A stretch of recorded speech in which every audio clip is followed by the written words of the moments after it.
कभी कभी इंसान ऐसे अंधविश्वास के दलदल में फंस जाता है कि जब तक उसे होश आता है तब तक उसका सब कुछ तबाह हो जाता है, सब कुछ बर्बाद हो जाता है। जब तक इंसान उन सभी चीज़ों को समझता है तब तक उसके हाथ में कुछ भी नहीं बचता है। दरअसल एक ऐसी महिला जो तांत्रिकों के चक्कर में फंस जाती है, उसे पता नहीं चलता कि कब उसका सब कुछ लूट गया, और ऐसे में अंधविश्वास के चलते उसने इतना कुछ खो दिया कि उसके बाद उसके पास कुछ बचा ही नहीं। आखिरकार लोग अंधविश्वास के चक्कर में पड़ते क्यों हैं? अगर आप अंधविश्वास के चक्कर में पड़ेंगे तो आपका सब कुछ बर्बाद हो जाएगा। वहीं पर एक ऐसी घटना जो कि समाज के द्वारा तैयार की गई है। दरअसल हम अंधविश्वास में कब पड़ते हैं? तब जब हम सब तरीके से आ चुके होते हैं। फिर चाहे हमें पैसा चाहिए, हमें बच्चा चाहिए, हमें तरक्की चाहिए, हमें कुछ भी चाहिए, हम शॉर्टकट का यूज़ करते हैं। हम लगातार कोशिशें नहीं करते बल्कि हम कुछ ही कोशिशों के बाद नतीजों की तरफ ज़्यादा ध्यान रखते हैं। नतीजा किसी भी हद तक जाने के लिए हम तैयार हो जाते हैं, लेकिन कौन सा रास्ता सही है, कौन सा गलत है, ये हमें पता नहीं चलता। आज की कहानी एक ऐसी महिला की कहानी है जिसके कई सालों से बच्चे नहीं हो रहे थे। समाज उसे ताना देता है, घर वालों से कई ज़्यादा तो पड़ोसियों और रिश्तेदारों को उसकी चिंता होती है कि हाय तुम्हारे घर में तो बच्चा भी नहीं है। नतीजा महिला डिप्रेशन में आती है, तांत्रिकों के चक्कर में फंस जाती है। अब आप कहोगे कि क्या महिला अस्पताल नहीं जा सकती थी, क्या इलाज नहीं चलवा सकती थी? ऐसा नहीं है। महिला ने कम से कम 2 साल तक इलाज चलवाया, लेकिन उसके बाद वो सब तरीके से हार गई, थक गई। उसके बाद किसी ने तांत्रिकों का पता बताया तो महिला वहाँ चली गई। लेकिन ये कैसा समाज है?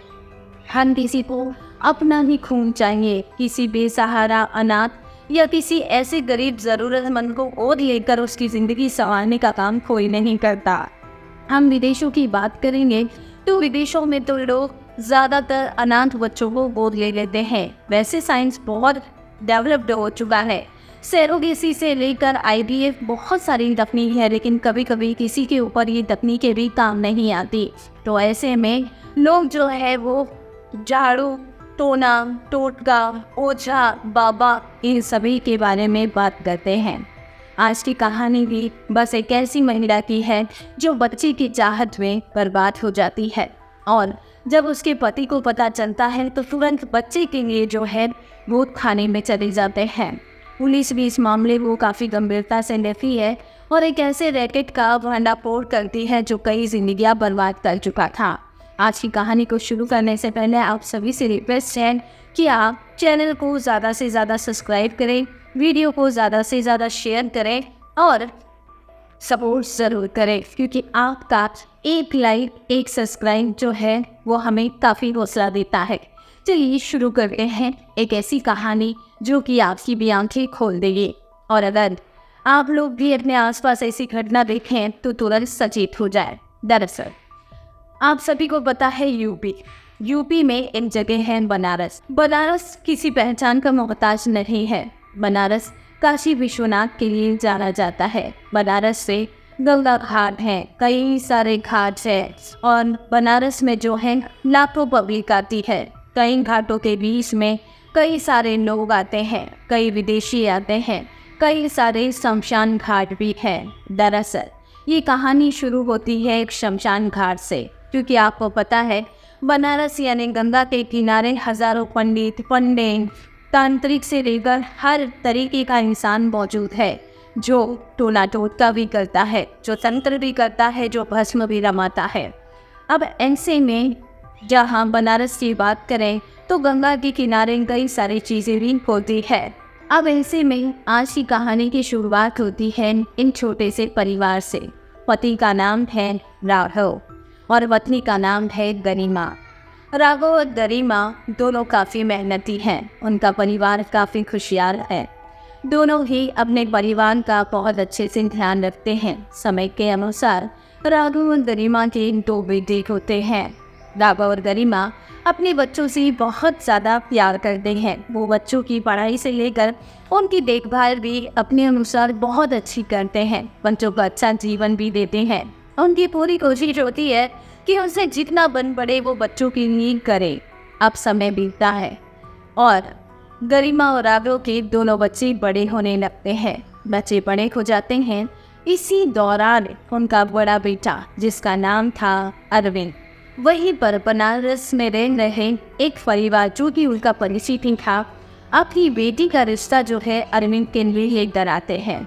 अब ऐसे में परिचित होने के नाते और यहाँ तक कि उनकी एक बेटी भी है, रिश्ता भी लेके आते हैं राघव, जो कि काफ़ी खुश होता है। राघव गरिमा से कहता है, देखो आज नहीं तो कल अपनी बेटी की शादी तो करनी ही है। वैसे भी उसकी पढ़ाई पूरी हो चुकी है, रिश्ता भी अच्छा है, बनारस में है, लड़की भी देखी हुई है, तो क्यों ना अरविंद की शादी जो है वो कर दी जाए। गरिमा को भी ठीक लगा कि चलो अच्छा रिश्ता हाथ आ रहा है, 1 साल बाद न सही अभी लड़के की शादी कर दे। गरिमा ने भी अपने पति राघव से कहा कि ठीक है, आप बात को आगे चलाइए। अब बात आगे चली। नतीजा दोनों परिवारों ने तय किया कि दोनों की सगाई कर दी जाए। लड़की का नाम था रीना। अरविंद और रीना मिले, दोनों की सगाई हुई, दोनों की शादी हो गई। शादी बहुत धूमधाम से हुई और परिवार में खुशियाँ छा गई। नई नवेली बहू काफ़ी अच्छी थी, पढ़ी लिखी थी, समझदार थी, सास का हाथ भी बटाती। सास बहू में काफ़ी अच्छी जमती थी। इसी दौरान समय बीता। समय बीतते भी 1 साल हो गया हूँ। अब घर वालों को नहीं, पड़ोसियों को चिंता हुई। हर कोई गरिमा से पूछता, क्यों तुम्हारी बहू को आए हुए 1 साल हो गए हैं, अभी तक बच्चा नहीं हुआ, तुम्हारे घर में बच्चा कब होगा, किलकारियाँ कब बुझेगी। गरिमा कहती, अभी तो नई नई शादी हुई है, बच्चों को थोड़ा समय चाहिए, हो जाएंगे बच्चे। ऐसा कहते हुए बात टाल देती। अब जो भी रिश्तेदार पड़ोसी इनके घर आता तो यही कहता कि बहू खुशखबरी कब सुना रही है, वो भी टाल देते। अब यहाँ तक कि जब भी रीना घर के बाहर नजर आती तो लोग यही कहते कि देखो तुम्हारे आगे आगे जो बहू आई थी उसके भी 2 बच्चे हो गए हैं और एक तुम हो कि तुम्हारे तो बच्चे ही नहीं हैं, कब तुम खुशखबरी दोगी। ऐसा गरिमा और रीना को बार बार ताना मिलने लगा। 1 साल का 1.5 साल हुआ, रीना टूटने लगी, रीना उदास रहने लगी। पति जो कि अरविंद अपनी पत्नी से बहुत प्यार करता था, उसने पत्नी से कहा, क्या बात है, तुम उदास क्यों। उसने कहा, शादी को 1.5 साल होने आया है, पड़ोसी रिश्तेदार ताने दे रहे हैं कि तुम्हारे अभी तक कोई बच्चा क्यों नहीं है, क्या तुम समझ नहीं आता। पति बोला, इसमें क्या बड़ी बात है, चलो डॉक्टर के चलते हैं, इलाज करवाएंगे, बच्चे हो जाएंगे, हो सकता है कमी हम दोनों में से किसी एक में ही हो। ऐसा कहते हुए अरविंद और रीना तैयार होते हैं। घर वालों से कहते हैं कि हम चाहते हैं कि हम बच्चे के लिए जो है एक बार दोनों की जांच करवा लें और थोड़ा सा इलाज भी ले लें। घर वाले बहुत खुश हुए, खासकर गरिमा ने कहा, हाँ बिल्कुल, अब देर नहीं करनी चाहिए। ऐसा कहते हुए रीना और अरविंद जो है खुशी खुशी डॉक्टर के पास जाते हैं। जांचें होती है, रिपोर्ट्स आती हैं, लेकिन कुछ भी समझ नहीं आता। इलाज चलते चलते 1.5 साल और हो जाता है, यानी शादी को हो गए हैं 2.5 साल से ऊपर। रीना काफ़ी ज़्यादा निराश हो जाती है, काफ़ी उदास रहती है। इधर अरविंद को कोई फ़र्क नहीं पड़ता क्योंकि अरविंद एक खुशमिजाज लड़का था, लेकिन पड़ोसी रिश्तेदार जो ताने देते वो घर की महिलाओं को ही देते थे, पुरुषों को नहीं, क्योंकि पुरुषों से कोई कुछ कहता ही नहीं। दोनों महिलाओं को बार बार ताने मिलते तो दोनों मानसिक रूप से थोड़ी परेशान हो जाती। अब इसी दौरान आपको पता ही है कि जब कुछ भी समझ नहीं आता तो इंसान भगवान की दर पर चला जाता है। अब गरिमा जो कि भगवान के मंदिर जाती है, क्योंकि बनारस में तो मंदिर ही मंदिर है। अब ऐसे में वो गंगा आरती में जाती है, भगवान को मनाती है और दिन भर यही सोचती है कि हे भगवान कोई रास्ता दिखाओ, कोई पूजा पाठ हवन सामग्री करनी हो तो मैं करने के लिए तैयार हूँ, लेकिन मुझे मेरी बहू की गोद जो है वो भरी हुई मिलनी चाहिए। अब इसी दौरान वो प्रतिदिन मंदिर जाने लगी। अब वो मंदिर जाती है, इसी दौरान उसकी मुलाकात एक महिला से होती है। वो महिला जो गरिमा को रोज़ देखती है। अब जब हम रोज़ मंदिर जाते हैं तो अगर वहाँ पे कोई हर दिन आता है तो जाहिर है कि हमारी हाय हेलो तो हो ही जाती है, मुलाकात तो हो ही जाती है। दोनों एक दूसरे को अपना परिचय देते हैं। गरिमा आने का उद्देश्य बताती है कि मैं चाहती हूँ कि मेरी भी जो बहू है रीना, उसकी गोद हरी हो जाए और मेरे घर में भी खुशियाँ आ जाए। मैं बहुत परेशान हो चुकी हूँ पड़ोसियों और रिश्तेदारों के तारों से। बहू भी काफ़ी परेशान रहती है, क्या करें समझ नहीं आता। वो महिला कहती है बस इतनी सी बात, मैं ना एक तांत्रिक को जानती हूँ, उसने कई सारी महिलाओं की गोद भरी है, उसके आशीर्वाद से कई सारी महिलाओं के बच्चे हुए हैं, हो सकता है तुम्हारी बहू की भी हो जाए। गरिमा खुशी से उछल पड़ी। अब ऐसे में उस महिला ने कहा कल तुम आ जाना, मैं तुम्हें उस तांत्रिक के पास लेकर चलूंगी जो कि शमशान में रहता है। गंगा के उस किनारे जो शमशान घाट है वहीं पर उसका बसेरा है। गरिमा दूसरे दिन सुबह जल्दी जल्दी तैयार होती है और उस महिला से मिलने जाती है। वो महिला भी तैयार थी। दोनों मिलकर गंगा के किनारे जहाँ शमशान घाट था, क्योंकि गंगा में जगह जगह जो है शमशान घाट है, क्योंकि माना जाता है कि गंगा में जो है वो तर्पण किया जाता है, अस्थियाँ जो है बहाई जाती है और गंगा के किनारे अगर आत्म वो दाह संस्कार किया जाता है तो इंसान को मोक्ष मिलती है, मुक्ति मिलती है। इसीलिए गंगा में जगह जगह जो है वो शमशान घाट बने हुए हैं। अब ऐसे में वो महिला जो है गरिमा को लेकर वहाँ जाती है और तांत्रिक से मिलवाती है। तांत्रिक कहता है कि हाँ क्यों नहीं, तुम इसीलिए आई हो ना क्योंकि तुम्हारे बच्चे नहीं हैं, तुम्हारे घर में खुशियाँ नहीं हैं। वो कहती है कि महाराज जी यानी तांत्रिक महाराज जो है वो काफ़ी ज़्यादा पहुँचे हुए हैं, मेरी समस्या इन्हें पता चल गई। और ऐसे में गरिमा कहती है हाँ सही बात है, मेरी बहू के बच्चे नहीं हैं, 2.5 साल से ज़्यादा हो चुका है, लोग रिश्तेदार दाने देते हैं। मैं चाहती हूँ कि आप कोई ऐसी पूजा पाठ हवन सामग्री बता दे जिससे कि मेरी बहू के जो है संतान हो जाए, मेरे घर में खुशियाँ आ जाए। मैं कोई भी पूजा करने के लिए तैयार हूँ। तांत्रिक कहता है ठीक है, मैं तुम्हें एक पूजा की लिस्ट दे देता हूँ, तो कल जो है अपनी बहू के साथ आना। अब दूसरा दिन होता है और जो गरिमा है घर जाकर सारी बात अपनी बहू को बताती है और कहती है तांत्रिक है पूजा करवाएगा। और जब जब उस तांत्रिक ने पूजा करवाई है तब तब उसकी गोद हरी हुई है, तो अपने भी घर में जो है किलकारियाँ गूंजेगी और तुम्हें जो है वो बच्चा हो जाएगा। ऐसा सुनते ही रीना खुशी से उछल पड़ी। रीना ने कहा हाँ माँ जी, हम कोई भी पूजा करवा देंगे, कोई बात नहीं। ऐसा कहते हुए सास बहू दोनों जो है दूसरे दिन उस तांत्रिक के यहाँ पहुँची। रीना देखने में बहुत ज़्यादा खूबसूरत थी, तांत्रिक को देखते ही पसंद आ गई। तांत्रिक अपना दिल हार बैठा। फिर क्या था, तांत्रिक ने एक पूजन सामग्री की बड़ी सी लिस्ट जो है वो गरिमा को दी। कहा अमावस के दिन जो है ये सारा सामान ले आना, पूजा 2 भागों में होगी, सुबह से शुरू होगी शाम तक होगी, उसके बाद एक होगी रात की 10 बजे जो सुबह 4 बजे तक चलेगी। अब ऐसा कहते हुए तांत्रिक ने सारे सामान की लिस्ट दे दी। गरिमा और रीना दोनों घर आ गए, पूजन की सामग्री तैयार करने लगे। सारी सामग्री लेने के बाद अमावस के दिन जो है वो रीना और गरिमा दोनों ही पहुंच जाती है शमशान घाट के किनारे।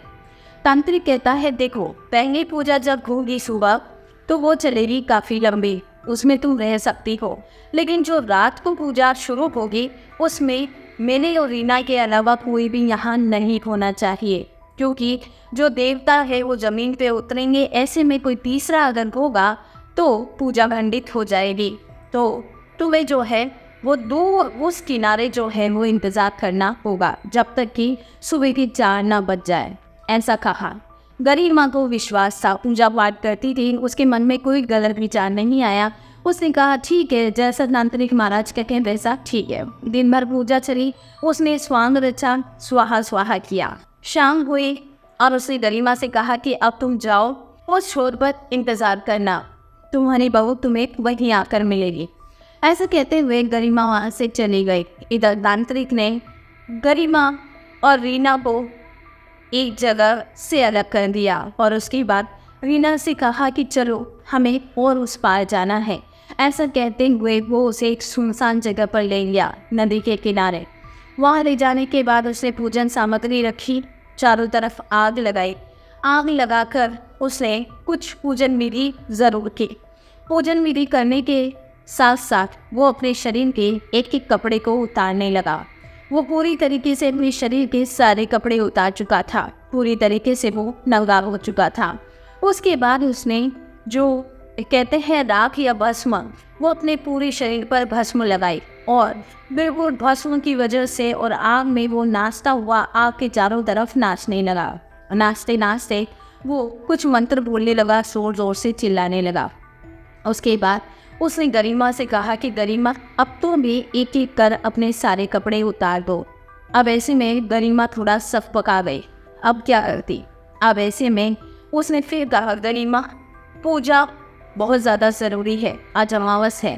पूजन शुरू होने के बाद, एक बार विधि शुरू होने के बाद इसे बीच में नहीं छोड़ सकते, इसीलिए तुम जल्दी करो क्योंकि अभी देवता आने वाले हैं। ऐसे में तुम्हें बच्चा ज़रूर मिलेगा। बच्चे का नाम सुनते ही गरिमा जो है थोड़ा अपनी आप को ढाढ़स बनाने लगी, लेकिन वो काफ़ी संकोची हो रही थी। उसे समझ नहीं आ रहा था ये सब कुछ क्या हो रहा है। इधर साधु जो है वो बिल्कुल नंगा होकर नाच रहा था और उससे कह रहा था, तुम भी एक एक कर अपने कपड़े उतार दो।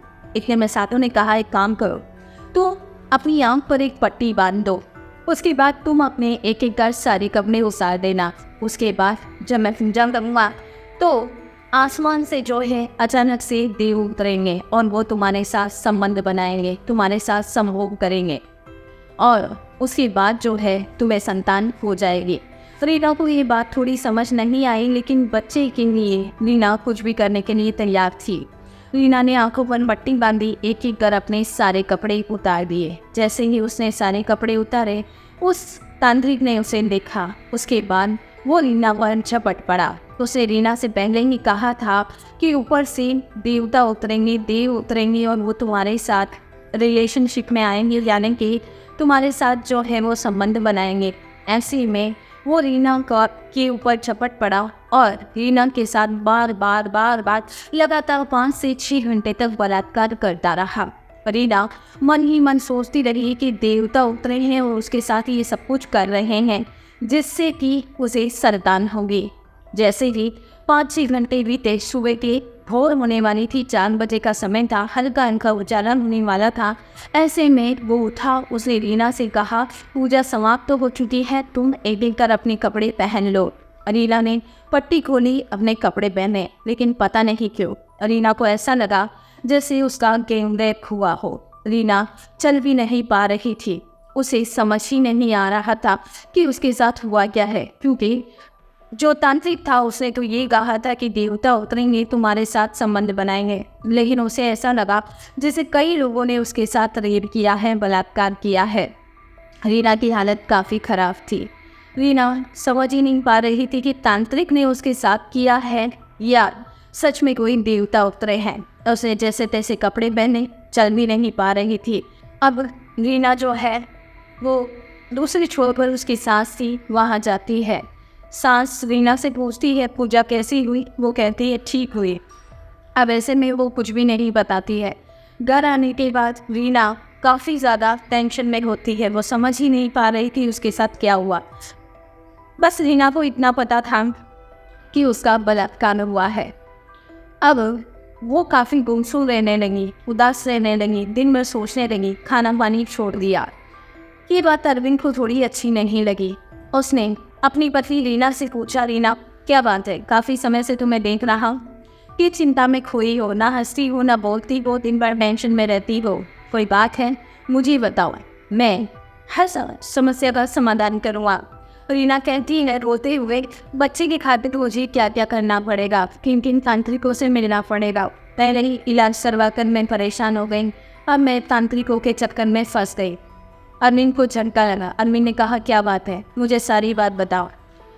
तो रीना ने अमावस्या के दिन जो जो हुआ एक एक छोटी से छोटी बात जो है वो अपने पति अरविंद को बताई। उससे कहा मुझे ऐसा लगा है कि मेरा बलात्कार हुआ है, मैं समझ नहीं पा रही हूँ, मैं काफ़ी टेंशन में हूँ। अरविंद अपनी माँ को बुलाता है, काफ़ी गुस्सा करता है, कहता है कि तुम क्या कर रही हो, बहू को कहाँ ले रही थी, कैसे ले रही थी, तुम्हें ये भी नहीं पता कि किस तांत्रिक के जाना चाहिए, किसके नहीं जाना चाहिए, तुमने क्या किया। उसने जो है रीना के साथ काफ़ी बुरा किया है। उसके बाद अरविंद तुरंत ही रीना को थाने में ले जाता है। थानेदार काफ़ी अच्छा था, उसने पूरी की पूरी रिपोर्ट लिखी। जो कि थानेदार था उसका नाम अविनाश था। उन्होंने पूरी बात सुनी। उसके बाद उस तांत्रिक की खोजबीन की गई। पता चला जिस जगह वो तांत्रिक था वो वहाँ से पहले ही भाग चुका था। अब क्या करे, लेकिन रीना को काफ़ी गिल्टी फील हो रहा था। अब ये बात चारों तरफ फैल गई। अरविंद ने रीना का साथ दिया और अब पुलिस ने जो है उस तांत्रिक को ढूंढने की मुहिम चला दी। जैसे ऐसे उस तांत्रिक को ढूंढने की काफ़ी ज़्यादा कोशिशें की गई। इसी दौरान एक मुखबिर के कहने पर उस तांत्रिक की निशानदेही मिली, उस तांत्रिक के रहने की जगह मिली और वो थी बनारस के पूर्वी छोर पर, जहाँ घाट थे। वहाँ पर भी वो पूजा कर रहा था, अपनी तंत्र क्रिया का तांडव कर रहा था। पुलिस ने दबिश दी और वहाँ पर पुलिस ने उसे पकड़ लिया। पुलिस ने जैसे ही उसे पकड़ा उसके बाद उस तांत्रिक को थाने में लाया गया। उसके ऊपर थोड़ी सख्ती की गई तो उसने सारी बात बता दी कि उसने खाली रीना ही नहीं बल्कि एक नहीं कई महिलाओं 300 से भी ज़्यादा महिलाओं के साथ इसी तरीके से संबंध बनाए हैं और उन्हें बच्चे का झांसा दिया है। अब ऐसे में पुलिस ने उसके ऊपर कार्रवाई की, उसे जेल में डाल दिया। वहीं पर रीना और उसकी सास को बहुत बुरा लगा। दोस्तों, इस कहानी से हमें यही सीख मिलती है कि हमें किसी पर भी आंख बंद करके भरोसा नहीं करना चाहिए। पहले तोलो मोलो, अपने घर वालों को कभी अकेला मत छोड़ो। अगर कोई आपसे कहे भी तब भी मत छोड़ो, क्योंकि समय बहुत ख़राब चल रहा है। अपने बच्चों का, परिवार वालों का ध्यान रखो। ये कहानी आपको कैसी लगी हमें ज़रूर बताना। कहानी को ज़्यादा से ज़्यादा शेयर करना। वैसे ये कहानी नहीं, किसी की ज़िंदगी की सच्ची घटना है। हर छोटी बड़ी घटना से हम आपको अवगत कराते हैं, जिससे हमारा पूरा परिवार यानी कि हम आप सभी जो है सुरक्षित रहें। मिलते हैं अगली कहानी में। तब तक जय हिंद, नमस्ते, जय भारत।